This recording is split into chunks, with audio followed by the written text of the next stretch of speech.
నీ బంగారు పాదములకు స్తోత్రం నాయన. గడిచిన కాలమంతా నీ కృపలో భద్రపరుచుకొని ఈ దినం మాకు ఇచ్చినైనా మమ్మల్ని ఈ యొక్క విశ్రాంతి దినములో తండ్రి ప్రభా ఎన్నిక చేసుకొని పిలిచిన విధానం బట్టి నీకు వందనాలు అయ్యా. గత రాత్రి నిద్రించి లేవని వాళ్ళు చాలా మంది ఉన్నారు ప్రభా, కానీ జీవితాల లెక్కలో మమ్మల్ని ఉంచావు ప్రభా అయ్యా. అందును బట్టి నీకు వందనాలు.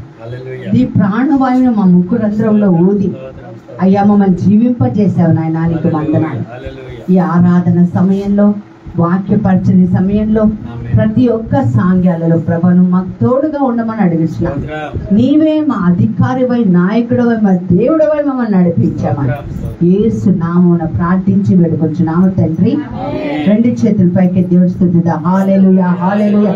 స్వరములెత్తి దేవుడి స్తుతిద్దాం. హల్లెలూయా హల్లెలూయా హల్లెలూయా హల్లెలూయా హల్లెలూయా హల్లెలూయా హల్లెలూయా హల్లెలూయా హల్లెలూయా హల్లెలూయా హల్లెలూయా హల్లెలూయా హల్లెలూయా హల్లెలూయా హల్లెలూయా హల్లెలూయా హల్లెలూయా హల్లెలూయా. ఆస్తులన్నీ పోయినా అనాథగా మిగిలినా ఆపులే విడనాడినా ఆరోగ్యం క్షీణించిన చేతులపైకి చెప్తావా? ఆస్తులన్నీ పోయినా అనాథగా మిగిలినా ఆప్తులే విడనాడినా ఆరోగ్యం క్షీణించిన నీ మాట చాలయ్యా, నీ చూపు చాలయ్యా, నీ తోడు చాలయ్యా, నీ నీడ చాలయ్యా. నీ మాట చాలయ్యా, నీ చూపు చాలయ్యా, నీ తోడు చాలయ్యా, నీ నీడ చాలయ్యా. నీ ఉంటే నాకు చాలు యేసయ్యా, నీ వెంటే నేను ఉంటానేసయ్యా. నీ ఉంటే నాకు చాలు యేసయ్యా, నీ వెంటే నేను ఉంటానేసయ్యా. ఎన్ని బాధలున్నను,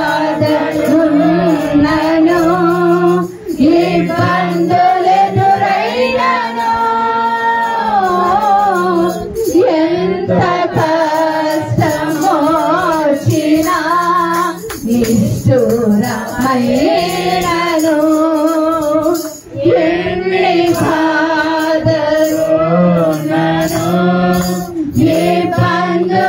ఇబ్బందులెదురైనను,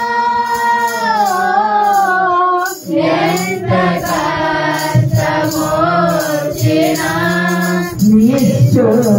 నిష్ఠూరమైనను. చప్పట్లు కొడుతూ నీ మాట చాలయ్యా, నీ చూపు చాలయ్యా, నీ తోడు చాలయ్యా, నీ నీడ చాలయ్యా. నీ మాట చాలయ్యా, నీ చూపు చాలయ్యా, నీ తోడు చాలయ్యా, నీ నీడ చాలయ్యా. నీ ఉంటే నాకు చాలు యేసయ్యా, నేను ఉంటానేసయ్యా. నీ ఉంటే నాకు చాలు యేసయ్యా,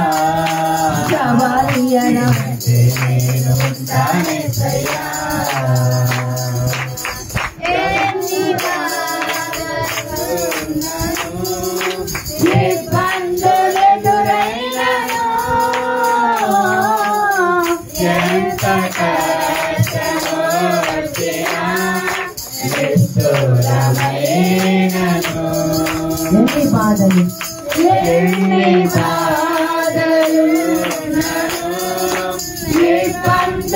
ఇబ్బందులెదురైనను, ఎంత కష్టమొచ్చినా నిష్ఠూరమైనను. నీ మాట చాలయ్యా, నీ చూపు చాలయ్యా, నీ తోడు చాలయ్యా, నీ నీడ చాలయ్యా. నీ మాట చాలయ్యా, నీ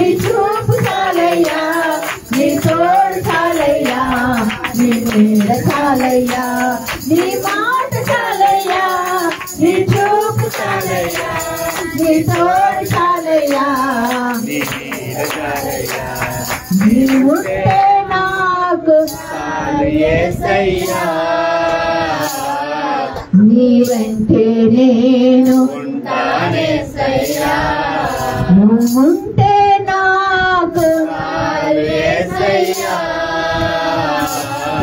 నీ వెంటే నేను ఉంటానేసయ్యా నీ మాట చాలయ్యా నీ చూపు చాలయ్యా నీ తోడు చాలయ్యా నీ మాట చాలయ్యా నీ చూపు చాలయ్యా నీ తోడు చాలయ్యా అవును ప్రభా నీ మాట చాలు నీ చూపు చాలు నీ తోడు చాలు నాయనా. ఎన్ని బాధలున్నా ఎంత కష్టం వచ్చినా ఎదుకో గోడలే అడ్డొచ్చినా ఎర్ర సముద్రమే ఉప్పొంగిన హల్లెలూయా అయ్యా ప్రభా నీవు ఉంటే మాకు చాలు యేసయ్యా స్తోత్రం నీ సన్నిధి బట్టి నీకు వందనాలు yes యేసయ్యా my lord నిశ్చయముగా నువ్వు ఇక్కడ ఉన్నావు మేము నమ్ముచున్నావు తండ్రి ఆమేన్ నీకు వందనాలు హల్లెలూయా మాట్లాడండి ప్రభా హల్లెలూయా మా బ్రతుకులతో మాట్లాడండి హల్లెలూయా మా జీవితాలతో మాట్లాడండి నాయనా. హల్లెలూయా అయ్యా ఇంకొక మెట్టు నీలో ఎదుగుటకు ఆమేన్ కావాల్సిన ఆత్మీయ భోజనం మాకు దయచేయండి నాయనా. ఆమేన్ నీ ఆమేన్ కృపలో మేముండు లాగున నీ సన్నిధిలో మేముండు లాగున హల్లెలూయా అయ్యా ప్రభా శక్తిని ఇవ్వండి స్తోత్రం ఎటువంటి ఆటంకం లేకుండా తండ్రి ప్రభా హల్లెలూయా ఈ ప్రార్థన అంతా నడిపించండి నాయనా ఆమేన్ ఆమేన్ ఎటువంటి డిస్టర్బెన్స్ లేకుండా ప్రభా స్తోత్రం స్తోత్రం ప్రభా నీకు మాకు వాక్యం వినడానికి వాక్యం విని ఆచరించడానికి ఆటంకంగా ఉన్న మా జీవితము మా బుద్ధి మార్చండి యేసయ్య ఈ రోజున ఆమేన్ ఆమేన్ థ్యాంక్ యూ జీసస్ హల్లెలూయా నీ ఆత్మతో నింపండి yes master ఆత్మ దిగిరావా మా పైన దిగిరావా దీవెనలను కుమ్మరింప వేగం దిగిరావా ఆత్మ దిగిరావా మా పైన దిగిరావా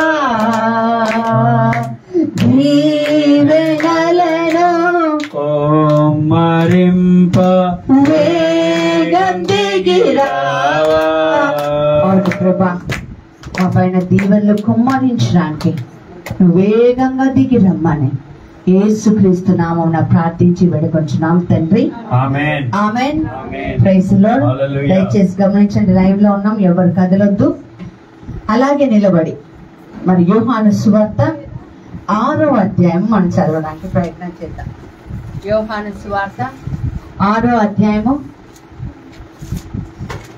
1వ వచనం నుండి ప్రైజ్ ది లార్డ్ హల్లెలూయా 1వ వచనం నుండి స్వామి స్టీఫెన్ మనవచ్చి చదువుతాడు అటు తర్వాత యేసు తిబేరియా సముద్రం జాగ్రత్త అందరు ముందుగా బైబిల్ తీయండి ఒక నిమిషం ఆగమ్మ ఒక నిమిషం బైబిల్ తెరిచిన వాళ్ళందరూ యోహాను సువార్త 6వ అధ్యాయం జాగ్రత్తగా వినాలి బైబిల్ తీయాలి బైబిల్ తెచ్చుకోమని యూత్ అందరికి చెప్పాను praise the Lord John's gospel chapter 6 open చేయండి బైబిల్ చదవమ్మ గట్టిగా చదువు యోహాను సువార్త 6వ అధ్యాయము 1 నుండి అటు తరువాత యేసు తిబేరియా సముద్రం అనగా గలీలయ సముద్రము దాటి అద్దరికి వెళ్ళెను రోగుల ఎడల ఆయన చేసిన సూచక క్రియలను చూచి బహుజనులు ఆయనను వెంబడించిరి యేసు కొండ ఎక్కి అక్కడ తన శిష్యులతో కూడా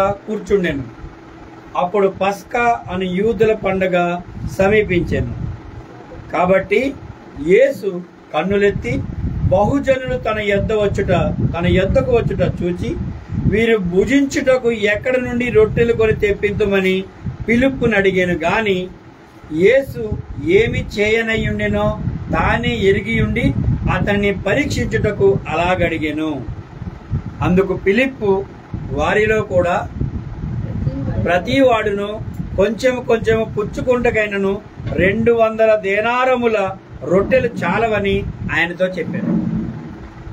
ఆయన శిష్యులలో ఒకడు, అనగా సీమోను పేతురు సహోదరుడైన ఆంద్రేయ, ఇక్కడ ఉన్న ఒక చిన్నవాని యొద్ద 5 యవల రొట్టెలు 2 చిన్న చేపలు ఉన్నవి గాని ఇంతమందికి అవి ఏమాత్రమని ఆయనతో అనగా, యేసు జనులను కూర్చుండబెట్టుడని చెప్పాను. ఆ చోట చాలా పచ్చికయుండెను గనుక లెక్కకు ఇంచుమించు 5,000 మంది పురుషులు కూర్చుండిరి. యేసు ఆ రొట్టెలు పట్టుకొని కృతజ్ఞతాస్తుతులు చెల్లించి కూర్చున్న వారికి వడ్డించెను. అలాగున చేపలు కూడా వారికి ఇష్టమైనంత మట్టుకు వడ్డించెను. వారు తృప్తిగా తినిన తర్వాత ఏమీ నష్టపడకుండా మిగిలిన ముక్కలు పోగు చేయడని తన శిష్యులతో చెప్పాను. కాబట్టి వారు భుజించిన తరువాత వారి యొద్ద మిగిలిన 5 యవల రొట్టెల ముక్కలు పోగు చేసి 12 గంపెలు నింపిరి. ఆ మనుష్యులు యేసు చేసిన సూచక క్రియను చూచి, నిజముగా ఈయన ఈ లోకమునకు రాబో ప్రవక్త ఈయనే అని చెప్పుకొనిరి. ఇది దేవుని వాక్కు. కూర్చొని దయచేసి. గత 2 వారాలుగా మనము మన పరిచర్యలో, ప్రైజ్ ది లార్డ్, హల్లెలూయా, మన పరిచర్యలో 2 వారాలుగా మనము ఇది 3వ వారం పూర్తిగా మనము భోజనాలు ఏర్పాటు చేసుకొని తింటున్నాం కదండి. ఈ 2 వారాలు నేను చూశాను. గమనించలేదని చాలా మంది అనుకుంటారు. గమనిస్తూనే ఉంటాం.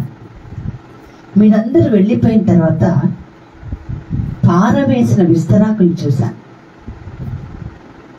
విస్తరాకుల కంటే అన్నం, భోజనం పడివేయటం జరిగింది. మీతో ఎలా మాట్లాడాలి? మీకు నాకు పరిచయం ఏంటి? వాక్యమే కదా. వాక్యం తప్ప మీకు నాకు పరిచయం ఏం లేదు. నేను సేవకురాల్ని, మీరు విశ్వాసం, అంతే. వాక్యం ఏది మాట్లాడాలి అని దేవుడిని అడిగినప్పుడు దేవుడు నాకు ఈ వాక్యం ఇచ్చారు.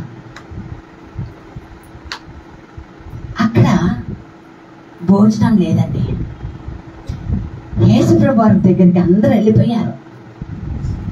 చాలా మంది వెళ్ళిపోయారు. కాసేపు అయిన తర్వాత ఆకలి వేస్తుంది కదా. ఎవరి దగ్గర భోజనం లేదా?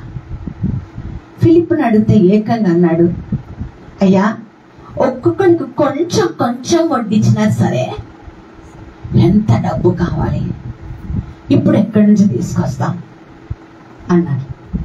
మన పరిచర్య కూడా అంతే కదా. మనకి భోజనం ఏర్పాటు చేసేవాళ్ళు చాలా వండిస్తున్నారా, లేదా వాళ్ళు కొంచెం కొంచెం దాచిపెట్టి నెలకు ఒకసారి చొప్పున భోజనం పెడుతున్నారా? ఎస్ ఆర్ నో కదా. ఆ భోజనం మనం తింటున్నామండి. వాళ్ళ కష్టార్జితం తింటున్నాం.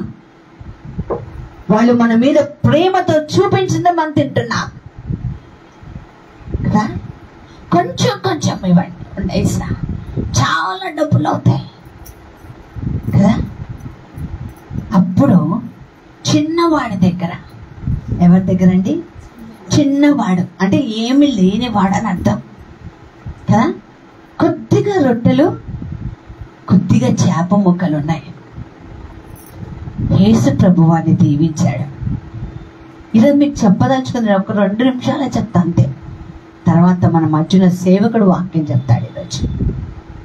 ఈరోజు కూడా భోజనాలు ఉన్నాయి కాబట్టి అందుకని వాక్యం తీసుకున్నాను. ప్రైజ్ ది లార్డ్, హల్లెలూయా. మళ్ళీ చెప్తున్నా, మీకు నాతో పరిచయము కేవలం వాక్యం వల్లే, అవునా కదా. ఈ వాక్యమే నా జీవితంలో లేకపోతే మీరందరూ నాతో దగ్గర ఉంటారా? ఉంటారా? Praise the Lord. మీరెవరో, నేనెవరో. వాక్యమే నా దగ్గర లేకపోతే కదా. మరి ఈ వాక్యమే కదా మనం సరిచేసేది. ఈ వాక్యమే కదా మనకి పరిశుద్ధపరిచేది. కొంచెం కొంచెం వేసుకున్నా కూడా చాలా డబ్బు. వాళ్ళు ఎంత కష్టపడ్డారు. ఈరోజు భోజనం ఏర్పాటు చేసే వాళ్ళ జీవితం మనం చూస్తే ఉన్న పొలంగా వచ్చేది వాళ్ళకి. పొద్దున్నే లేచి కాయ కష్టం చేసుకుంటే మనకి నెలకు ఒకసారి భోజనం పెట్టగలరు. ఈ వారమే కాదు, పోయిన వారం సేవకురాలని నేను కూడా అంతే. ప్రైజ్ ది లార్డ్, హల్లెలూయా. ఇస్తరాకుల్లో, చెత్త బుట్టలో ఇస్తరాకుల కంటే ఎక్కువగా మీరు పడేసిన భోజనం ఉందండి. మా అమ్మ చాలా చిన్నప్పుడు ఒక మాట చెప్పేది, అన్నం వదిలేస్తుంటే చెప్పేది, ఇస్తరాకులు వేసి తర్వాత చెత్తబుట్టలో పడిపోతుంది, ఎవరు చూడరు అనుకుంటారు కదా. మనం తినేసే భోజనం అంట, వదిలేసిన భోజనం దేవుడు చూస్తాడట. పరలోకానికి వెళ్ళే ముందు బయట నించోబెట్టి మనం పుట్టినప్పటి నుంచి చచ్చేంత వరకు ఎంత పడేసామో అన్నం అంతా అక్కడ ఉంటుందంట. అది తిని దాని లోపల పోవడానికి లేదంట. ప్రైజ్ ది లార్డ్, హల్లెలూయా. అంటే తినాలా? తింటారా? మరి కుళ్ళిపోయినా సరే నువ్వు వేస్ట్ చేసింది ఏమవుతుంది? లెక్కకు వస్తుంది, లెక్కకి కదా. ఆంధ్రియా మన స్టీఫెన్ లాగా అనుకుంటా, అయ్యా 2 ఏం సరిపోతాయి, ఇంకో 2 కేజీలు పెంచు. ప్రైజ్ ది లార్డ్, హల్లెలూయా. ఉన్నది 4 ముక్కలు తిందామని ఉండదు, ఏం చేయాలి? ఇంకో 2 కేజీలు పెంచు కదా. 50 గుడ్లు సరిపోతుంటే లేదమ్మా 60 గుడ్లు కావాల్సిందే కదా. ఎంత తృప్తిగా బైబిల్ చెప్తుంది ప్రియులారా, వాళ్ళు తృప్తిగా భోజనం చేశారట. ఇంకొకటి చూడండి, ఇక్కడ తృప్తిగా భోజనం చేసిన తర్వాత యేసు ప్రభు స్వయంగా చెప్తున్న మాట, పోగు చెయ్యండి, వేస్ట్ చెయ్యొద్దు, పారవేయొద్దు. Praise the lord. ఈరోజు భోజనం పెట్టుకునే ముందు ఎంత అవసరమో అంతే. ఫస్ట్ కొద్దిగానే, రెండోసారి వెళ్తే వడ్డించే సాల్మన్ కానీ కదా, వంట చేసేది అబ్బాయే, వడ్డించేది అబ్బాయి. తనేదో మన మినిస్ట్రీస్ భారం అంతా మోస్తున్నట్టు పాపం. ఉదయకాలమే, శనివారం కూడా ఉంటుంది అబ్బాయికి డ్యూటీ, అవునా? పాపం ఎవరు, బాబీ కదా, కాయ కష్టం చేసి వంట చేస్తే వడ్డించే. రెండోసారి వెళ్తే కాదనవు కదా, పెడతావా? పెడతాడంట. ఫస్ట్ కొంచెం వేసుకొని తిని, మళ్ళీ పిల్లలకి కూడా చెప్తున్నాను, యూత్కి కూడా చెప్తున్నాను, you have to learn because Bible says so. ఎందుకు? బైబిల్ చెప్తుంది. ఫస్ట్ ఒక ముద్ద తిని నచ్చితే ఇంకొక ముద్ద పెట్టుకోండి. పారేయడానికి ఈరోజు ఇస్తరాకులు మాత్రమే డస్ట్బిన్లో ఉండును గాక. యేసు వాక్యాన్ని దీవించును గాక. మన మధ్యలో ఉన్న స్టీఫెన్ని చప్పట్లు కొడుతూ ఆహ్వానించుకుందాం. దైవజనుడు ఈరోజు ఏ వాక్యం మోసుకొని వచ్చాడో ఆ వాక్యం ద్వారా దేవుడు మన అందరిని దీవించును గాక. అందరు కుడి చేయి పైకెత్తి స్టీఫెన్ కోసం ప్రత్యేకంగా ప్రార్థన చేద్దాం. స్తోత్రం నాయన, పరిశుద్ధుడా, ప్రభా నీకు వందనాలు. బిడ్డను ఆశీర్వదించండి, దీవించండి. బిడ్డ నోట నీ మాట ఉంచి మాకు మా ఆత్మీయ స్థితికి, భౌతిక స్థితికి ప్రభా ఉపయోగపడే వాక్యాన్ని, మమ్మల్ని నిత్య జీవంలోకి తీసుకెళ్లే వాక్యాన్ని మాకు ఇచ్చి మమ్మల్ని బలపరచమని యేసు నామమున ప్రార్థించి వేడుకొంచున్నాం తండ్రి, ఆమేన్.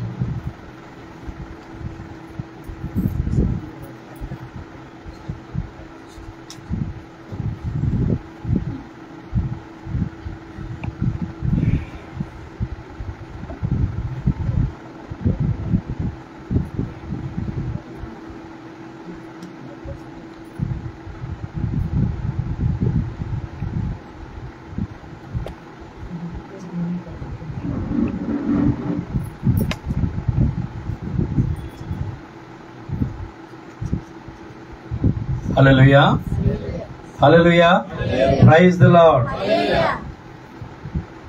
లూకాసు వార్త 17వ అధ్యాయము 1వ వచనము. ఆయన తన శిష్యులతో ఇట్లా నేను అభ్యంతరములు రాకపోవుట అసాధ్యము కాని అవి ఎవరిని వలన వచ్చునో వారికి శ్రమ. ప్రార్థన చేసుకుందాం. కృపగల తండ్రి, దయగల దేవ, కరుణామయుడవు నీవు ప్రభా. ఈరోజు ప్రభా మొట్టమొదటిసారి ప్రభా మీ యొక్క పరిశుద్ధ గ్రంథంలో నుంచి మీ యొక్క వాక్కులను తండ్రి మేమందరం కూడా ధ్యానించడానికి నువ్వు మాకు ఇచ్చిన మహాకృపను బట్టి వందనాలు ప్రభా. మొట్టమొదటిసారి తండ్రి ప్రభా నీకు ఆర్డినేషన్ తీసుకున్న తర్వాత బోధించుండగా నీ సహాయం నాకు అనుగ్రహించండి. ఇక్కడ ఏం మాట్లాడాలో నాకైతే తెలియదు కానీ ప్రభా మీరే వీరందరితో మాట్లాడమని, వారి హృదయాలు తెరవమని, నీ చిత్తం ఇక్కడ జరుగును గాక, నీ ప్రణాళిక ఇక్కడ నెరవేరును గాక, నీ కార్యం జరిగించమని యేసుక్రీస్తు నాడుచున్న ప్రభు తండ్రి, ఆమేన్. ఈరోజు మన వాక్యం ఏంటంటే అభ్యంతరములు వద్దు. మన దైనందిన జీవితంలో సహజంగానే మనందరికి ఉన్న మొట్టమొదటి అలవాటు ఏంటి తెలుసా? ప్రతి మనిషిని కూడా డిస్కరేజ్ చేయడం, తక్కువ చేసి మాట్లాడటం, లేదా ప్రతిదానికి అభ్యంతరాలు చెప్పడం. యాక్చువల్గా అది ప్రతి మనిషిలో కూడా అలాగా వేళ్లతో సహా నాటుకుపోయింది. ఏదైనా ఒక మంచి విషయం కోసం ఎవరైనా ఆలోచన చేసినప్పుడు ఏం చేస్తామంటే మొట్టమొదటిగా వాళ్ళని ప్రోత్సహించాం, దానికి అభ్యంతరం చెప్తాం, లేకపోతే వాళ్ళని డిస్కరేజ్ చేస్తాం. దానివల్ల ఆ వ్యక్తి, అవతల వ్యక్తి లేదా మన పొరుగువాడు, మన సహోదరుడు ముందుకు వెళ్ళలేడు, అభివృద్ధి చెందలేడు. దేవుడు మనకు నేర్పించింది ఏంటంటే మొట్టమొదటిగా మనందరినీ సహవాసం ఎందుకు ఏర్పాటు చేశారంటే ఒకరిని ఒకరు ఆదరించుకోవడానికి, ఒకరినొకరు ప్రోత్సహించడానికి, అభ్యంతరాలు చెప్పడానికి కాదు, డిస్కరేజ్ చేయడానికి కాదు. మూలవాక్యంలోకి వెళ్దాం. మనం లూకాసు వార్త 17:1-4 మనకు సార్ చదవండి. ఆయన తన శిష్యులతో ఇట్లా నేను అభ్యంతరములు రాకపోవుట అసాధ్యము కాని అవి ఎవని వలన వచ్చునో వానికి శ్రమ. వాడి చిన్నవారిలో ఒకనికి అభ్యంతరము కలగజేయుట కంటే వాని మెడకు తిరుగటి రాయి కట్టబడి సముద్రములో పడద్రోయబడుట వానికి మేలు. మీ విషయమై మీరే జాగ్రత్తగా ఉండుడి. నీ సహోదరుడు తప్పిదము చేసినడలా అతనిని గద్దించుము. అతడు మారు మనసు పొందినడలా అతనిని క్షమించుము. అతడు ఒక దినమున 7 మారులు నీ ఎడల తప్పిదము చేసినడలా 7 మారులు నీ వైపు తిరిగి మారు మనసు పొందితినని ఎడల అతనిని క్షమింపవలెను. ప్రియమైన దేవుని బిడ్డలారా, ఇప్పుడు చదవబడిన లేఖన భాగంలో నుండి దేవుడు మనకి చెబుతున్న మాటలు, అభ్యంతరములు చెప్పకూడదు. దేని విషయమై అభ్యంతరాలు చెప్పకూడదు? దేవుని వాక్యానికి సంబంధించి, మన సహోదరులు, మన పొరుగు వారి యొక్క ఆధ్యాత్మిక జీవితానికి సంబంధించి, అభివృద్ధికి సంబంధించి అనేక విషయాల్లో ఒకరినొకరు మనం సలహాలు, సూచనలు చాలా మంది అడుగుతారు. చాలా మంది దైవ సేవకుల దగ్గరకు వచ్చి, లేకపోతే దేవుల్లో బాగా బలపడే దగ్గరకు వచ్చి, నేను ఎలా బలపడాలి, లేకపోతే ఎలా ఎదగాలి, ఎలా దీవించబడాలి, నా కోసం ప్రార్థన చేయండి, మీకు ప్రార్థన సహాయం నాకు అవసరం. అనేక రకాలుగా ఒకరినొకరు మనం సహాయకులు చేసుకోవడం చాలా అవసరం. అదే దేవుడు మనకి నేర్పించేది. కానీ చాలామంది ప్రజెంట్ ఉన్న సిచ్యువేషన్లో ఎలా ఉన్నారంటే అవతల వారిని నేను డిస్కరేజ్ చేసేవాళ్ళ ఉన్నారు, కానీ ఎంకరేజ్ చేసేవాళ్ళలాగా, ప్రోత్సహించేవాళ్ళ లేరు. ఎందుకంటే మనం మన లైఫ్లో ఈ స్థాయిలో ఉన్నాం. మన పొరుగువారు మనకంటే ఎక్కువ ఎదగాలి, వాళ్ళు ఆశీర్వదించబడాలనే తపన మనకి ఎల్లప్పుడూ ఉన్నాయి. ఎందుకంటే నిన్ను వలే నీ పొరుగు వారిని ప్రేమింపమని యేసుప్రభువు వారు మనకి ఇచ్చిన ఆజ్ఞ. మరి ఆయన ఇచ్చిన ఆజ్ఞను ఎంతవరకు పాటిస్తున్నారు? అందుకని దేవుడు ఏమన్నా అభ్యంతరాలు చెప్పడితే అలాంటి వాడంటే ఏం చేయబడాలంట? మెడకు తిరగటి రాయి కాడ. ఎందుకంటే ఆత్మహత్య చేసేసుకోవడం ఇంకా మళ్ళీ లేచి వచ్చేస్తాడేమో, మళ్ళీ సముద్రంలో పడవ ఈదుకుండా మళ్ళీ పైకి వచ్చేస్తాడేమో అని మెడకు ఒక రాయి బిగించబడి ఎక్కడ మరి లోతైన సముద్రంలో పడవ వెళ్ళమని మళ్ళీ లోతు తక్కువ మళ్ళీ ఈదుకుంటే ఎలా గెట్టుకుంటూ వచ్చేస్తాడేమో అని. అంటే మళ్ళీ తిరిగి రాకూడదు, అతని అస్థి పంజరం కూడా దొరకకూడదని ఆయన మాట. అర్థమవుతుందా? ఈ అభ్యంతరాలు చెప్పే విషయం మొట్టమొదటి ఎక్కడ స్టార్ట్ అయిందంటే చిన్నపిల్లల దగ్గర స్టార్ట్ అవుతుంది. చిన్నపిల్లలకి, యూత్కి చాలా ఆలోచనలు ఉంటాయి, చాలా డ్రీమ్స్ ఉంటాయి. అది చదువులో కావచ్చు, లేకపోతే వారి భవిష్యత్తులో కావచ్చు, వాళ్ళ పనిబాటులో కావచ్చు, అనేక ఆలోచనలు వారికి ఉంటాయి. ఏది మంచితో ఏది చెడో కొంతమందికి పిల్లలకి తెలియదు. దాన్ని చెప్పి వారిని ప్రోత్సహించాలి.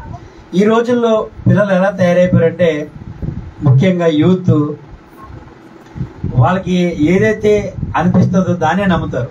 పెద్దలు చెప్పిన విషయాలను అసలు పట్టించుకోరు, నమ్మరు. నేను చేసిందే కరెక్ట్ అనే స్థాయిలో ఉన్న యూతే మన దగ్గర ఉన్నారు ఇప్పుడు ప్రజెంట్. చిన్నపిల్లలు లేరు. ఎందుకంటే ఒకప్పుడు సండే స్కూల్ ఉండేది, ఇప్పుడు మేము సండే స్కూల్ మీటింగ్లు మానేసి యూత్ మీటింగ్లు పెట్టాల్సిన అవసరం వచ్చేసింది మాకు. ఎందుకంటే అందరూ యూత్ అయిపోయారు. ఒకప్పుడు 20 ఏళ్ల క్రితం మేము యూత్, ఇప్పుడు ఇక్కడ పిల్లలు యూత్ అయిపోయారు. సండే స్కూల్ పిల్లలు లేరు, ఒకరో ఇద్దరు కనబడతారు అంతే. వాళ్ళు కూడా ఊరి నుంచి వచ్చారు, రేపు వెళ్ళిపోతారు మళ్ళీ. హల్లెలూయా. ఆ యూత్ కి వాళ్ళ జీవితానికి ఉపయోగపడే మాటలు మనం చెప్పగలగాలి. అయితే 3వ వచనం చదువుదాం. మీ విషయం మీరే జాగ్రత్తగా ఉండుడి. ఒక్క నిమిషం. ప్రతి విషయాన్ని కూడా మనం క్షుణ్ణంగా పరిశీలించాలి. దేవుడు చెప్పిన మాటలను మనం తప్పక ఆచరించవలసిందే. ఇశ్రాయేలు జనాంగం దేవుని ఆజ్ఞలు పాటించగా, దేవుని మాట వినక 40 సంవత్సరాల పాటు అల్లులో తిరిగి అక్కడే నశించిపోయారు. ఆ విషయం మీరు అందరూ చాలా సంవత్సరాల నుంచి వింటున్నారు. దేని కారణం అంటే దేవుని మాట వినక. ఇప్పుడు పరిశుద్ధాత్ముడు దేవుడు మనకు చెబుతున్నాడు, మీ విషయం మీరే జాగ్రత్తగా చూసుకునండి. ఎందుకంటే ఆ రోజుల్లో దేవుడే స్వయంగా తన ప్రజలు నడిపించాడు. ఈరోజు తన మాటల చేత నడిపిస్తున్నాడు. కానీ ఇప్పుడు మీకు స్వేచ్ఛ స్వతంత్రాలు మీ దగ్గర ఉన్నాయి. కాబట్టి మీరు చేసే విషయం మీరు చాలా జాగ్రత్తగా చూసుకోవాలి. ఇంకొక విషయం ఏంటంటే, సహోదరుల మధ్య కలహములు, ద్వేషములు అస్సలు ఉండకూడదు. ఒకవేళ ఉంటే దేవుడు మనకి ఇక్కడ ఒక మాదిరి చూపిస్తున్నాడు. నీ సహోదరుడు తప్పిదము చేసిన ఎడల అతనిని గద్దించాలి. అతను అదే చెప్తున్నా కదా, పిల్లల విషయంలో మనం ఏదైనా తప్పు చేస్తే, లేకపోతే వాళ్ళు ఏదైనా తప్పుగా ప్రవర్తిస్తుంటే, సహోదరులు అన్నదమ్ముల మధ్య, అక్క చెల్లెళ్ళ మధ్య, సహోదరుడు అంటే వాళ్ళు అన్నదమ్ములకే కాదు, అక్క చెల్లెళ్ళు, మన పొరుగు వారందరూ మన సహోదరులు సహోదరులే. కాబట్టి ఎవరైనాను తప్పిదము చేసేలా మన వాళ్ళని మొట్టమొదటిగా గద్దించాలి. అతడు మారు మనసు పొందితే వెంటనే అతన్ని మనం క్షమించాలి. ఎందుకంటే మనం చేసిన గద్దింపుని బట్టి వాళ్ళు వెంటనే మారు మనసు పొందిన మనం క్షమించాలి. అలాగే అని అతను మళ్ళీ ఒక దినానికి 7 మార్లు చేస్తూ అలా వారం అంతా కూడా తప్పిదం చేసి మళ్ళీ క్షమించమంటే కూడా, ఎందుకంటే మనం ఎన్నిసార్లు తప్పిదం చేసినా మనం నిజమైన పశ్చాత్తాపంతో, నిజమైన పాప క్షమాపణతో దేవుణ్ణి వేడుకుంటే ఆయన మనల్ని క్షమించేవాడే. ఎందుకంటే ఒకసారి క్షమించబడిన తర్వాత దాన్ని విడిచిపెట్టాలి, మరలా చేయకూడదు. గుర్తుపెట్టుకోండి. అంటే ఎన్ని తప్పులు చేసినా, ఎన్ని పాపాలు చేసేసినా, ఎన్నిసార్లు మాట తప్పేసినా క్షమించేస్తాడేమని కాదు. ఒకసారి నువ్వు పశ్చాత్తాపడితే దాన్ని మళ్ళీ చేయకూడదు, దాన్ని విడిచిపెట్టాలి కంప్లీట్గా. హల్లెలూయా. ఈ అభ్యంతరాలు ఎలాంటి ముఖ్యంగా మనం మాట్లాడుకోవాల్సిన విషయం, కుంభకోణాలు అంటే సంఘంలో సంఘ క్షేమాభివృద్ధికి సంబంధించిన ఆటంకాలు కలిగించే అభ్యంతరాల కోసం మనం తెలుసుకుందాం. వాక్యం నుంచి మన సత్యాన్ని గ్రహిద్దాం. వాక్య సత్యం ద్వారా ఈరోజు మనం సంఘానికి సంబంధించి లేదా మన ఆధ్యాత్మిక జీవితానికి సంబంధించి ఎలాంటి అభ్యంతరాలు మన ముందుకు వస్తున్నాయో మనం తెలుసుకుందాం. హల్లెలూయా. హల్లెలూయా. మత్తయి సువార్త 16వ అధ్యాయము 23వ వచనము. ఇక్కడ మనం గ్రహించాల్సింది ఏంటంటే, మనుష్యుల ఆలోచనలు, మనుషులు చేసే కార్యాలు కాదు, కానీ దేవుని కార్యాలు మనం గ్రహించాలి. దేవుని మాటలు మనం వినాలి. హల్లెలూయా. అయితే ఆయన పేతురు వైపు తిరిగి సాతానా నా వెనుకకు పో, నీవు నాకు అభ్యంతర కారణమై ఉన్నావు, నీవు మనుషుల సంగతులనే తలంచుచున్నావు కానీ దేవుని సంగతులను తలంపుకున్నావని పేతురుతో చెప్పాను. హల్లెలూయా. ఇక్కడ యేసుప్రభువు వారు శిష్యులందరితో మాట్లాడుతున్నప్పుడు పేతురు అడ్డుపడ్డాడు, నీకు అలా జరగకుండాను గాక అని అనగానే వెంటనే యేసుప్రభువు వారు అన్నాడు, సాతానా నా వెనకకు పో, నీవు నాకు అభ్యంతర కారణమైనావు, నువ్వు మనుషుల సంగతులను తలుస్తున్నావు గాని దేవుని సంగతులను తలపుకున్నావు. ఈరోజు మన సంఘంలో, సంఘం అంటే ఒక సహవాసం, ఒక సమాజంలో అనేక అవసరతలు ఉంటాయి. ఇదందరికీ తెలిసిందే. ఈ అవసరతల విషయంలో చాలా మంది ఇది చేస్తే మంచిది, ఇది చేస్తే మంచిది కాదు, ఇది ఇలా చేయాలి, ఇది అలా చేయాలి అంటే ఒక దేవుడు దైవ సేవకులకి కొన్ని విషన్స్, కొన్ని థాట్స్ పెడతాడు. ఖచ్చితంగా ఈ పనిని ఇలా చేయి, ఈ పనిని ఇలా నడిపించని వాళ్ళతో ముందుగానే వాక్యం ద్వారా, దర్శనాల ద్వారా మాట్లాడి వాళ్ళకి బోధిస్తాడు. వాళ్ళు చెప్పినప్పుడు చాలా మంది ఏమంటామంటే, నిజం చెప్పాలంటే దాన్ని అభ్యంతరపరుస్తాం. అందులో నేను కూడా ఉన్నాను. హల్లెలూయా, హల్లెలూయా. ఈ అభ్యంతరాలు ఇది మన సొంత ఆలోచన నుంచి పుడుతున్నాయా, దేవుని మాటల ద్వారా మనం ప్రేరేపితమై దేవుని మాటల ఆలోచన ద్వారా ఇవి అభ్యంతరాలు మనం చెప్తున్నావా అనేది చాలా ముఖ్యం. కానీ చాలా మంది విశ్వాసులు కానివ్వండి, ఎవరైనా కానీ సొంతంగానే అభ్యంతరాలు చెప్తారు. దేవుని ద్వారా ప్రార్థన చేసి ఏదైనా దైవ సేవకులు మాట చెప్పినప్పుడు మనం వెంటనే వెళ్ళి ప్రార్థన చేసి ఇది ఎలా కాదమ్మా, దేవుడు నాతో ఎలా మాట్లాడామని చెప్తామా, లేదు ఇలా చేస్తే బాగుంటుంది, అలా చేస్తే అనేక రకాల విషయాల్లో మనం దైవ సేవకులు గారి దేవుని పనులకు ఆటంకం కలిగించే వారమై ఉన్నామేమో ఒకసారి మీరు గ్రహించుకోండి. హల్లెలూయా. కాబట్టి నేను చెప్పేది ఏంటంటే, మనుషుల ఆలోచనలు కాదు, మనుషుల వ్యవహారాలు కాదు, దేవుని ఆలోచనలు, ఆయన కార్యాలయం మనకి ముఖ్యం. 2వ కొరింథీయులకు రాసిన పత్రిక 11వ అధ్యాయము 15వ వచనం. మరొకసారి చెప్తున్నా, 2వ కొరింథీయులకు రాసిన పత్రిక 11వ అధ్యాయము 15వ వచనము.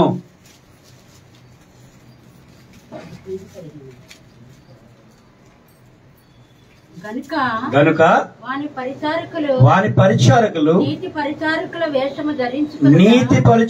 వేషము ధరించుకొనుట గొప్ప సంగతి కాదు, వారి క్రియల చెప్పున చాలా మంది నేను దేవుని పని చేస్తున్నాను, దేవునికి ఇష్టమైనట్టు ఉన్నాను, సంఘములో నీతిగా కనబడతారు, అందులో తప్పేమి లేదు. కానీ దేవునికి ఇష్టమైన రీతిలో నీ జీవితం ఉందా? చాలా మంది నీతి పరిచారకుల వేషం ధరించుకుంటారు, అది గొప్ప సంగతి కాదు. అయితే వారి క్రియలు చెప్పిన వారికి సెటిల్మెంట్ డే, చివరి రోజు ఒకటి ఉంటుంది వాళ్ళకి. హల్లెలూయా. అంటే ఈ నీతి వేషం ధరించుకున్న వాళ్ళలో చాలా మంది, అంటే మనం ఇక్కడ కాదు, పెద్ద పెద్ద సంఘాల్లో జరుగుతాయి. అదే మనలో కూడా కొంతమంది అలా ఉండవచ్చు. ఎవరికి వారు ఇంతకు ముందే చెప్పాను, మిమ్మల్ని మీరే పరిశీలించుకోవాలి, మీకు మీరే వివేచించుకోవాలి. హల్లెలూయా, హల్లెలూయా. రోమీయులకు రాసిన పత్రిక 8వ అధ్యాయం 5వ వచనము.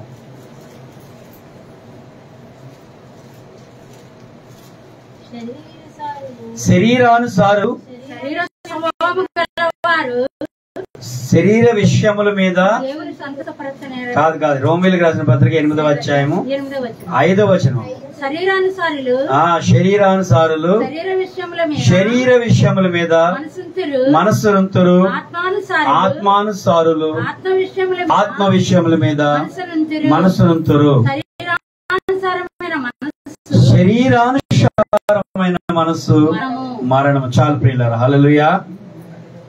మనం ఇక దేవాలయంలో పరిశుద్ధ సంఘములోకి వచ్చినప్పుడు మన మాట, మన క్రియ ప్రతిదీ కూడా పరిశుద్ధంగా ఉండాలి. మొట్టమొదటిది మన ఆలోచనలు పరిశుద్ధంగా ఉండాలి, మన మాటలు ఆత్మానుసారమైనవి ఉండాలి. ఎందుకంటే ఇక్కడ లోకానుసారమైన శరీరానుసారమైన వాక్యములు గాని మాటలు గాని ఇక్కడ ప్రకటించబడవు. మన ఇక్కడికి వచ్చింది ఆత్మానుసారమైన మాటలు వినడానికి, మన ఆత్మీయ జీవితాన్ని దేవునిలో అభివృద్ధి చేసుకోవడానికి, పెంపొందించుకోవడానికి, దేవుని ఆత్మతో మన ఆత్మను మమేకం చేసుకొని దేవునితో కలిసి నడవడానికి, నిత్య జీవంలో మన రాజ్యంలో మన స్థానం సంపాదించుకోవడానికి మాత్రమే పరిశుద్ధ సంఘంలోకి మనందరం వస్తున్నాం. ఇది మన చివరి టార్గెట్. హల్లెలూయా. ఆ నిత్య జీవంలోకి వారసత్వం సంపాదించుకోవడానికి మనందరికీ కూడా ఇక్కడ ఫీజు చాలా అవసరం. హల్లెలూయా, హల్లెలూయా. కాబట్టి మనం శరీరానుసారమైన విషయముల మీద మసూర్చకూడదు. ఉదాహరణకి ఇందాక అమ్మగారు చిన్న విషయంలో గద్దించారు మిమ్మల్ని అందరినీ. హల్లెలూయా. గద్దింపుకు లోబడిన వాడు అభివృద్ధి చెందుతాడు, ఫలిస్తాడు. అర్థమైందా? అది శరీరానుసారమైనది. దాని మీద ఇలా చెప్తారేంటి, అలా చెప్తారంటే మన మనసులో అభ్యంతరాలు చేసుకున్న ఎడల అది ఏం జరుగుతుందంటే అది ఎవరి కీడు, ఎవరు అనుకుంటే వాళ్ళకి. అందుకనే మిమ్మల్ని మీరే వివేచించుకోవాలి, పరీక్షించుకోవాలి. హల్లెలూయా. ఈ 7వ వచనం చదువుతాం. ఎలయనగా శరీరానుసారమైన మనస్సు దేవునికి విరోధమైనది, అది దేవుని ధర్మశాస్త్రమునకు లోబడదు, ఏమాత్రము లోబడనేరదు. హల్లెలూయా. ఎందుకంటే మన శరీరానుసారంగా ఆలోచిస్తే, ఆత్మీయంగా కాదు శరీరానుసారంగా మనం ఆలోచిస్తే అది దేవునికి విరోధమైనది. మన ఇక్కడ సంఘానికి ఎందుకు వస్తున్నాం? దేవుని మాటలు నేర్చుకోవాలి, ముఖ్యంగా ఆధ్యాత్మికంగా బలపడాలని, దేవునికి భయపడాలి, లోపడాలని. కానీ శరీరం దేవుని మాటలకి లొంగదు. ఉదాహరణకి చాలా మంది ఉన్న వాళ్ళలో బైబిల్ ఎన్నోసార్లు మొదలు పెట్టారు, కానీ చాలా మంది ఎందుకు సమయానికి పూర్తి చేయలేదు చెప్పండి? బద్ధకం, నిద్ర, ఇవన్నీ శరీరానుసారమైనవి. అది ఆత్మ మిమ్మల్ని ఎప్పుడు ప్రేరేపిస్తుంది. లే ఇవాళ బైబిల్ చదవాలి, ఇవాళ బైబిల్ చదవాలి, ప్రార్థన చేయి అని ఆత్మ మిమ్మల్ని ఎల్లప్పుడూ ప్రేరేపిస్తుంది. కానీ శరీరం నిద్ర ఉంది కదా, కాసేపు లేచి చదువుదాం. అలాగే శరీరానుసారమైన మనసుతో ఉంటే దేవుని క్రియలు నెరవేర్చలేవు, దేవుని పనిని చెయ్యలేవు. హల్లెలూయా, దేవునికి స్తోత్రం. కాబట్టి అది దేవునికి స్వభావానికి, దేవునికి మనస్సుకు విరోధమైనది. అది ఏ మాత్రం కూడా లోబడదు అనమాట, దేవునికి అస్సలు లోబడదు. ఎంతమంది ఎన్నిసార్లు అనుకోలేదు పరిశుద్ధ గ్రంథాన్ని ధ్యానం చేయాలి, పూర్తి చేయాలి అని? ఎంతమంది పూర్తి చేశారు? ఒకరు, ఇద్దరు, ముగ్గురు, 40 మంది ఉన్న సంఘంలో. అది ఏ మాత్రం సరిపోయే సంఖ్య? కానీ అందరూ అనుకున్నారు నేను చదవాలి, ఈ రోజు వాక్యం విన్నప్పుడల్లా ఈ రోజు నుంచే మొదలెట్టాలి, ఈ రోజు నుంచే చేయాలని ఎంతమంది అనుకున్నారు? కానీ ఎవరు పూర్తి చేయలేకపోయారు. ఎందుకంటే మనం శరీరానికి లోబడిపోయాం, ఆత్మానుసారమైన జీవితం మనలో ఉండట్లేదు, ఆత్మానుసారంగా మనం నడవట్లేదు పిల్లరా. హల్లెలూయా. ఎందుకంటే దేవుని మాటకి లోబడట్లేదు. దేవుని మాట ఏం చెప్తుంది? మీరు ప్రార్థన చేయండి, మీరు బైబిల్ చదవండి, మీరు దేవుని సత్యాలను తెలుసుకోవడం బైబిల్ చెప్తుంటే శరీరం ఏంటంటే అలాగే అలాగే అలాగే అలాగే లోబడట్లేదు. హల్లెలూయా. కాబట్టి శరీర స్వభావం గలవారు దేవుణ్ణి సంతోషపరచలేరు. అయితే దేవుని పనికి మన వ్యసనాలే మన అభ్యంతరం అవుతాయి. మన వ్యసనాలంటే అందరికీ కొన్ని రకాల హ్యాబిట్స్ ఉంటాయి. పొద్దున్న లేగానే దీనికని దానికి అనేక రకాల హ్యాబిట్స్ అవి మార్చలేరు చాలా మంది. యాక్చువల్గా నేను మా ఇంట్లో రాశాను గోడ మీద, పొద్దున్న ఈ టైంకి లేవాలి, ఈ టైంకి రెడీ అయిపోవాలి, ఈ టైంకి బైబిల్ చదువుకోవాలి, ఈ టైంకి ప్రార్థన చేసుకోవాలి, ఈ టైం స్కూల్కి వెళ్ళిపోవాలి అని చెప్పి ఒక విధానం నేను రాసుకుని పెట్టుకున్నాను. అలా తెలిసి మా యోనా బ్రదర్ ఇంట్లో కూడా ఉంది, బాబీ బ్రదర్ ఇంట్లో కూడా ఉంది, కానీ పాటించిన రోజు లేదు. ఎందుకంటే దానికి మన వ్యసనము లేదు, మన అలవాట్లు కారణము. ఆలోచన ఉంది, అది ఆత్మ నుంచి పుట్టింది, శరీరం దానికి సహకరించట్లేదు ప్రియులారా. హల్లెలూయా. కానీ మనము వాటిని నెరవేర్చుమై వారమై ఉండాలి. మన శరీర స్వభావం ఎప్పటికీ దేవుని ఆలోచనకి వ్యతిరేకమే. శరీరానుసారమైన మనస్సు మనం కలిగి ఉండకూడదు, కానీ ఆత్మానుసారమైన మనస్సు మనం కలిగి ఉండాలి. రోమీలు రాసిన పత్రిక 14వ అధ్యాయము 19వ వచనం. కాబట్టి సమాధానమును పరస్పర క్షేమాభివృద్ధిని కలుగు చేయి వాటిని ఆసక్తితో అనుసరించము. మూల భాషలో ఏమంటది? వెంటాడుదము. అనుసరించడం, వెంటాడడం అంటే ఏంటి తెలుసా? ఎవరైనా ఏదన్నా మనకి అంటే దాన్ని ఎలా చెప్పాలంటే ఏదైనా విషయం ఇస్తారని లేదా ఇవ్వకుండా ఆశపెట్టి తీసుకెళ్ళిపోతుంటే వేటాడి పరిగెట్టుకుని తెచ్చుకుంటాం దాన్ని. చూసారా? ఉదాహరణకి గవర్నమెంట్ ప్రాజెక్టులు అనుకోండి, ఏదైనా స్కీమ్ ఇస్తారంటే లైన్లో నిలబడి వెంటాడి ఖచ్చితంగా తెచ్చేసుకుంటాం మనం. అది దొరికేదాకా వదలం అసలు. అవునా కదా? అక్కడ ఒకవేళ అయిపోతే మళ్ళీ ఎప్పుడు ఇస్తారో కనుక్కొని మళ్ళీ వెళ్ళి దాన్ని సాధించుకుంటాం కదా మనం. హల్లెలూయా. అయితే కాబట్టి మనకి పరస్పర సమాధానమును క్షేమాభివృద్ధి కలిగజేయ వాటిని ఆసక్తితో అనుసరించాలి, వెంటాడాలి, ఆసక్తి కలిగి. మనకి ఏదైనా కావాలంటే ఎంతో ఇంట్రెస్ట్ గా వింటాం, ఇంట్రెస్ట్ గా తెచ్చేసుకుంటాం వెళ్ళి, అంతే ఇంట్రెస్ట్. అర్థమవుతుందా? క్షేమాభివృద్ధిని కలగజేసేదానికి, సమాధానం కలగజేసేదానికి మనం ఆసక్తితో వాటిని అనుసరించాలి. ఆసక్తి అనుసరించడానికి ఇక్కడ చెప్పబడే మాటలు అంటే ఇక్కడే కాదు, ఎక్కడ ఏ ప్రవక్తలు పాఠాలు చెప్పినా, దేవుని మాటలు చెప్పినప్పుడు వాటిని ఆసక్తితో మనం వినాలి, వాటిని ఆచరించాలి, గైకొనాలి. దేవుని మాటలు వినాలి, విన్నదాన్ని ఆచరణ ఖచ్చితంగా పెట్టాలి పిల్లలు. అప్పుడే మనకి క్షేమాభివృద్ధి కలుగుతుంది. హల్లెలూయా. కాబట్టి భోజన నిమిత్తం దేవుని పని మనం పాడు చేయకూడదు. చాలా విషయాల్లో, చాలా సంఘాల్లో కూడా ఈ భోజనాల విషయాల్లోనే ఎక్కువ చోట్ల గొడవలు వస్తాయి. అదిగా నేను ఎంత ఇచ్చాను, నువ్వు అంత ఇచ్చావు, లేకపోతే నీ ఇతర పనికి రాలేదు, వాళ్ళ పని చేయలేదు.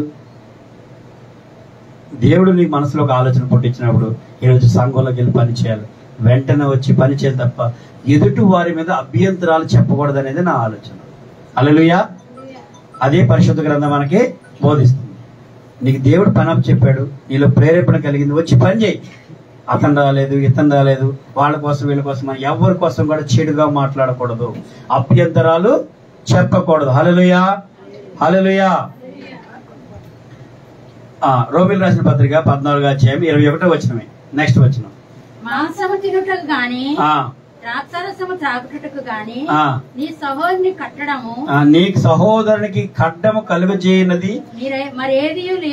మరేదియు గాని మానివేయుట మంచిది.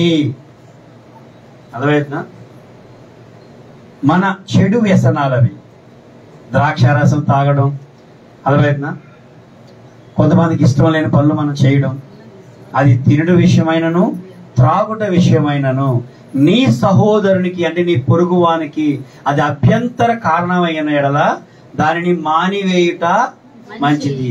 నీ యొక్క వ్యసనాల వల్ల, నీ యొక్క అలవాట్ల వల్ల, నీ యొక్క హ్యాబిట్స్ వల్ల వాళ్ళ ఆధ్యాత్మిక జీవితానికి ఆటంకం కలిగిన వాటిని నువ్వు మానివేయట మంచిది. నీ వల్ల ఆత్మ నశించిపోకూడదు. హల్లెలూయా. మనకి దేవుడు అప్పచెప్పిన పని అనేక మందిని శిష్యులుగా తయారు చేయడం, అనేక ఆత్మలు రక్షించే పని మనకుంది. మరి అలాంటి పని మనం పెట్టుకొని, అలాంటి బాధ్యత భుజాల మీద మోసుకొని దేవుని రాజ్యానికి ఆటంకమయ్యే పనులు మనం చేయొచ్చా? ఇది అందరి పని పిల్లరా. దేవుడు ఏదో ఒక శిష్యులకి మాత్రం చెప్పిన పని కాదు, ప్రతి ఒక్కరికి అప్పచెప్పిన పని. అనేకమైన నూతన ఆత్మలను దేవుని రాజ్యం కోసం కట్టాలి. ఇది మనకి ప్రతి ఒక్కరి భుజం మీద ఉన్న పని. అంటారు కదా, దేవుడు నాతో నాకు ఏ పని చెప్పలేదు, నేను ఇంకా దేనికి, నువ్వు తెలుసుకోవాలి.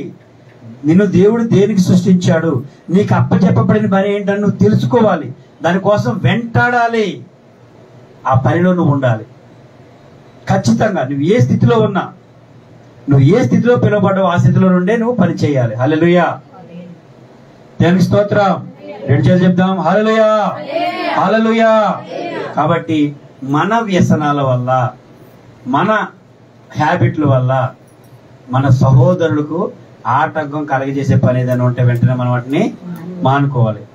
ఇక్కడ త్రాగబోతుతనమైనను తిండిబోతుతనమైన దేవుడు చెప్తున్నాడు. హల్లెలూయా, హల్లెలూయా. కాబట్టి కొరింథీయులకు రాసిన పత్రిక 10వ అధ్యాయము 32వ వచనం. హల్లెలూయా. 10వ అధ్యాయము 32వ వచనము. యూదులకైనను గ్రీసు దేశస్థులకైనను దేవుని సంఘమునకైనను అభ్యంతరం కలగజేయకుడి, స్వప్రయోజనమును కోరక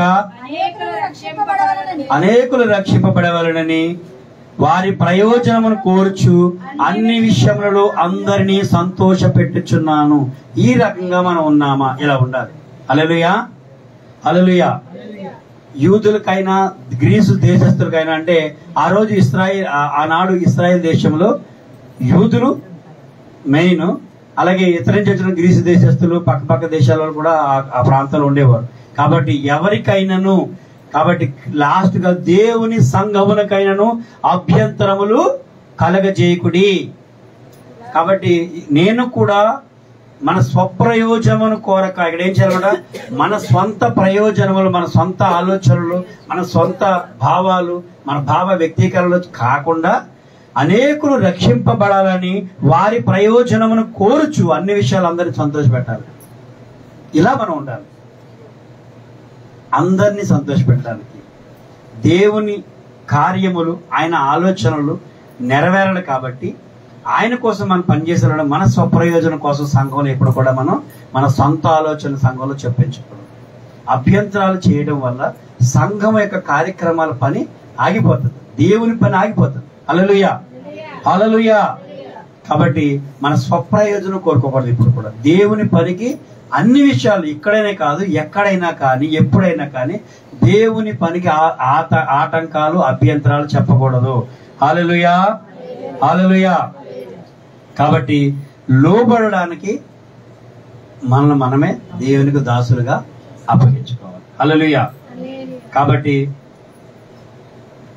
అది ఎంతవరకు వెళ్ళినా, అంటే చివరికి చావు వరకు వెళ్ళినా కానీ దేవుని సాక్షులుగా మనం నిలబడాలి తప్ప పాపానికి కానీ స్వనీతికి కానీ మనం దాసులం కాకూడదు. హల్లెలూయా, దేవునికి స్తోత్రం.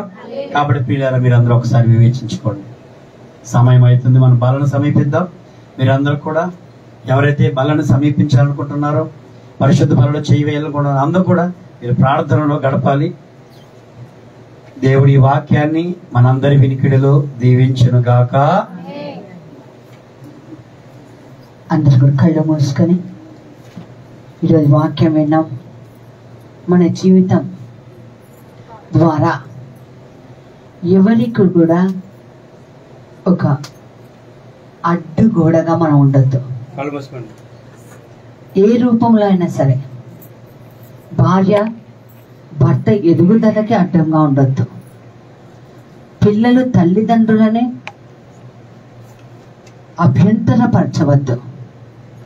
తల్లిదండ్రులు పిల్లలకి అభ్యంతరంగా ఉండొద్దు. అత్త కోడలికి, కోడలు అత్తకి, అందరూ కలిసి సంఘానికి, అంటే మన జీవిత విధానం ద్వారా క్రీస్తుకి అడ్డంగా ఉండొద్దు. ఆయన కార్యాలకి అడ్డంగా ఉండొచ్చు. ఈయన భద్రంకి కుమార్తె కదా, మరియ కన్న బిడ్డనే కదా అని స్వజనులు మాట్లాడారు. వాళ్ళ అవిశ్వాసానికి, వాళ్ళు యేసు ప్రభుని చూసిన విధానాన్ని బట్టి యేసయ్య వాళ్ళ మధ్యలో అద్భుతాలు చేయలేకపోయాడు అని వాక్యం చెప్తుంది. నా జీవితంలో అద్భుతాలు జరగటం లేదంటే నేను ఎవరి జీవితానికో ఒక అభ్యంతరకరంగా ఉన్నాను. నా మాట కానీ, నా ప్రవర్తన కానీ. కళ్ళు మూసుకొని రెండు చేతులు పైకెత్తి, ప్రభా చేతనైతే నేను ఒక మంచి బిడ్డగా జీవించాలి, మంచిగానే ఉండాలి ప్రభా, మంచి చేసే బిడ్డగా ఉండాలి ప్రభా. నా జీవిత విధానం నా పిల్లలకి కానీ, అయ్యా నా సంఘస్థులకి కానీ, నా బంధువులకి కానీ, నా తోడబుట్టిన వాళ్ళకి కానీ అభ్యంతకరంగా ఉంటే చేతులు పైకెత్తి ఉన్నాను ప్రభా. నీ చేతులు నా చేతులకు తాకి అయ్యా నాలో నీ మార్పును తీసుకురా. నీలాగా ప్రభా మారే కృపను దయచేయి. అభ్యంతర పెట్టే మనిషినికి తిరుగుట రాయిని ప్రభా మెడకు కట్టి పడివేయమన్నావు ప్రభా. అయ్యా అలాంటి దుస్థితి మాకు రాకుండా నీ కృపలో మమ్మల్ని భద్రపరచమని